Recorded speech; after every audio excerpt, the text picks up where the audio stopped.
মানে আমাদের এই ঘটনাটাকে স্বাস্থ্য অধিদপ্তর বা সরকার আসলে কিভাবে দেখে? এটা কি খুব স্বাভাবিক ঘটনা, নাকি এটা আমাদের দুর্ভাগ্য, নাকি এটা আমাদের অদূরদর্শিতা অথবা পরিকল্পনার অভাব, নাকি এর পেছনে কোনো অবহেলা, দুর্নীতি, অনিয়ম ছিল? সেগুলো নিয়েও নিশ্চয়ই আপনারা ভাবনা চিন্তা করছেন।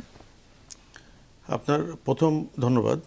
আপনার প্রথম প্রশ্নের উত্তর হলো যে এটা মানে ডেফিনেটলি সরকার এটাকে হালকাভাবে প্রথম থেকে নেয় নাই, এটা ডকুমেন্টেড, এটা নেয় নাই। জি। যে সময় থেকে সন্দেহ করা হয়েছে যে মেজেলস আউটব্রেক হতে যাচ্ছে তখন থেকে কিন্তু সরকার বিভিন্ন ধরনের স্টেপস নিচ্ছে। তো এটা একটু চিন্তার বিষয় যে এটা কেন হলো। সরকার তো মাত্র, যদি আমি জি, 2 মাসও না। নতুন মাত্র 2 মাস, আর যদি কন্টিনিউশন ধরি তাহলে কন্টিনিউশন ফর 50 ইয়ার্স। তো এটা হঠাৎ করে কেন আউটব্রেক হলো? আমরা অ্যাকচুয়ালি কয়েকটা জিনিস আইডেন্টিফাই করছি মোটা দাগে। একটা হলো যে 20 সালের পরে কোনো ক্যাম্পেইন হয় নাই। ক্যাম্পেইনটা অ্যাকচুয়ালি করাই হয় ট্র্যাডিশনাল এবং রেগুলার ভ্যাকসিনেশনে যারা বাদ পড়ে তাদেরকে কাভার দেওয়ার জন্য। তো এটা হলো 80-12%। তো এটা 4 বছরে বেড়ে অনেক হয়ে যায়। ওই কারণে ক্যাম্পেইনটা করা হয়, সেটা করা হয়নি। সেটা একটা ঘটনা। তারপরে আপনার 24 সালে 25 সালে মাঠ কর্মীদের কিন্তু একটা আন্দোলন হয়। তারা কাজ বন্ধ করে দিয়েছিল তাদের বেতন ভাতার যৌক্তিক দাবিতে। আমি বলবো যৌক্তিক দাবি। এবং তাদের ভাতাটা অত্যন্ত কম।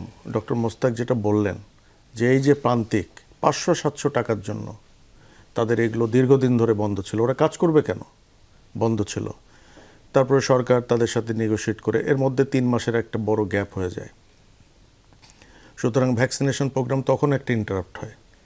এই 2-3টা কারণে, আরও কিছু কারণ আছে, তাতে সোসাইটিতে যে হার্ড ইমিউনিটিটা তৈরি হয়, যেটা আমাদের গর্বের বিষয় ছিল ইপিআই প্রোগ্রাম বাংলাদেশে, হার্ড ইমিউনিটিটা নষ্ট হয়ে যায়। নষ্ট হয়ে যাওয়ার কারণে এই হঠাৎ করে আউটব্রেক। কিন্তু ভ্যাকসিন নাকি ছিল না, এরকম খবর আমরা দেখছি। ফলে সেটা তো নীতি নির্ধারণী সিদ্ধান্ত, সেটা তো আর ওই মাঠ কর্মীদের আন্দোলনের কারণে তার ভ্যাকসিন কেনা বন্ধ থাকতো। ভ্যাকসিনের এখনো পর্যন্ত আপনাকে আমি একটা কথা বলি, বাইরের থেকে এখনো পর্যন্ত কিন্তু ভ্যাকসিন বাংলাদেশ এসে পৌঁছায় নাই, কিন্তু পৌঁছানোর সমস্ত প্রক্রিয়া কমপ্লিট, আর চলে আসবে within very short period of time. তাহলে ভ্যাকসিনটা আমরা এখন পাচ্ছি কোথার থেকে? আগের কেনা নিশ্চয়ই। আগের কেনা, ওটা স্টকে ছিল এবং এটা ক্যাম্পেইনের জন্য স্টক রাখা ছিল। সদাশয় সরকার যে সিদ্ধান্তটা নিয়েছেন, ওই যে আমি প্রোগ্রামের আগে যেটা আমি বলছিলাম, যে ইনস্ট্যান্ট একটা নির্বাহী সিদ্ধান্ত, যে আমরা ক্যাম্পেইনের যে ভ্যাকসিন এটা আমরা কেন রেখে দিচ্ছি, আমরা এখন থেকে এটা শুরু করব। এই কারণে আমরা কিন্তু ভ্যাকসিনেশনটা চালু করে এই যে ফেলতে পারছি। ক্যাম্পেইনের ভ্যাকসিন, এটা কি অন্তর্বর্তী সরকারের সময় কেনা নাকি তার আগের সরকারের সময়? এটা অন্তর্বর্তী সরকারের সময়। এটা স্টক করে রাখা হয়েছিল যে আমরা নেক্সট জুনে ক্যাম্পেইনটা চালু করবো এই জন্য। আচ্ছা। কিন্তু জুন থেকে আমরা আগে নিয়ে এসে আগামীকাল থেকে আমরা এটা শুরু করছি। তো এটা একটা বিষয়। আরেকটা হলো যে প্রান্তিক পর্যায়ে, মানে ফিল্ড লেভেলে ভ্যাকসিনের কিন্তু এরকম কোনো ক্রাইসিস, অ্যাকিউট কোনো ক্রাইসিস কিন্তু নাই। কিন্তু এখন যদি আমরা আমাদের ডিপোতে ভ্যাকসিন পৌঁছাতে না পারি, তাহলে আমরা একটা হয়তো within very short period of time, তাও সেটা কোনো জায়গায় 2 মাস, কোনো জায়গায় 1 মাস, কোনো জায়গায় 4 মাস আমরা একটা ক্রাইসিসে পড়বো। তো সেটার সম্ভাবনা নাই বললেই চলে। আমাদের খুব শীঘ্রই ভ্যাকসিন চলে আসবে।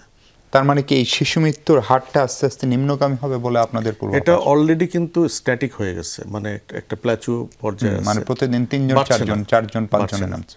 এবং এটা আমরা মানে জনস্বাস্থ্য বিশেষজ্ঞ যারা, ওনারা বলতে পারবেন, এটা 1 থেকে 1.5 মাসের মধ্যে আমার মনে হয় যে যেভাবে প্রোগ্রামটা চলছে এটা ডাউনগ্রেডেশন হবে। জি।